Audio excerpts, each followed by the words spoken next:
Hi friends, welcome to educated learning channel. ముందుగా ఈ video చూసే ముందు మా ఛానల్ని సబ్స్క్రైబ్ చేయండి. ఇలాంటి మరిన్ని వీడియోస్ కోసం మా ఛానల్ని సబ్స్క్రైబ్ చేసుకోండి.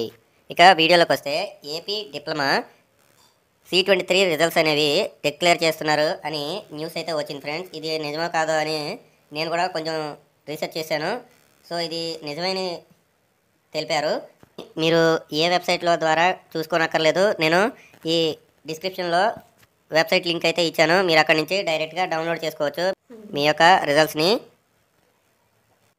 అలాగే ఈ యొక్క రిజల్ట్స్ని మనకి క్రెడిట్స్ వైజ్ అలాగే గ్రేడ్స్ వైజ్ కూడా ఇచ్చారని, అలాగే పాత పద్ధతిలో ఇచ్చారని తెలుస్తుంది. ఇక్కడ చూసుకోవచ్చు. మీరు మీ యొక్క హాల్ టికెట్ నెంబర్ అలాగే సెమిస్టర్ ఎంటర్ చేసిన తర్వాత సబ్మిట్ కొట్టిన తర్వాత ఈ విధంగా ఇంటర్ఫేస్ అయితే వస్తుంది. మీ యొక్క రిజల్ట్ అయితే ఇలాగ ఉంటుంది. ఇలాగా ఇక్కడ చూసుకుంటే ఇక్కడ ఎక్స్టర్నల్ అని, అలాగే ఇంటర్నల్లో టోటల్, అలాగే గ్రేడ్, తర్వాత క్రెడిట్స్ ఎర్నర్డ్ అనే ఒకటి ఉంటుంది. అలాగే ఇక్కడ గ్రేడ్ వైజ్ కూడా ఉంటుంది, అలాగే స్టేటస్ కూడా చెప్తూ ఉంటారు. ఇక్కడ C23కి మొత్తం కలిపి ఇంటర్నల్ అండ్ ఎక్స్టర్నల్ కలిపి మొత్తం 11 అయితే ఉన్నాయి. మీరు చూసుకోవచ్చు. ఈ విధంగా అయితే మనకి రిజల్ట్ అనేది ఇంటర్ఫేస్ ఎలా ఉంటుంది.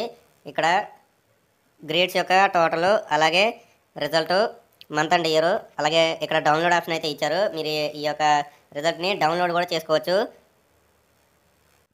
ఈ వీడియో మీకు కనుక నచ్చినట్లయితే మా ఛానల్ని సబ్స్క్రైబ్ చేయండి. అలాగే like, share, comment for more updates. మీ యొక్క డౌట్స్ని కామెంట్ సెక్షన్లో తెలియజేయండి. నేను వెంటనే రిప్లై ఇస్తాను. Thanks for watching.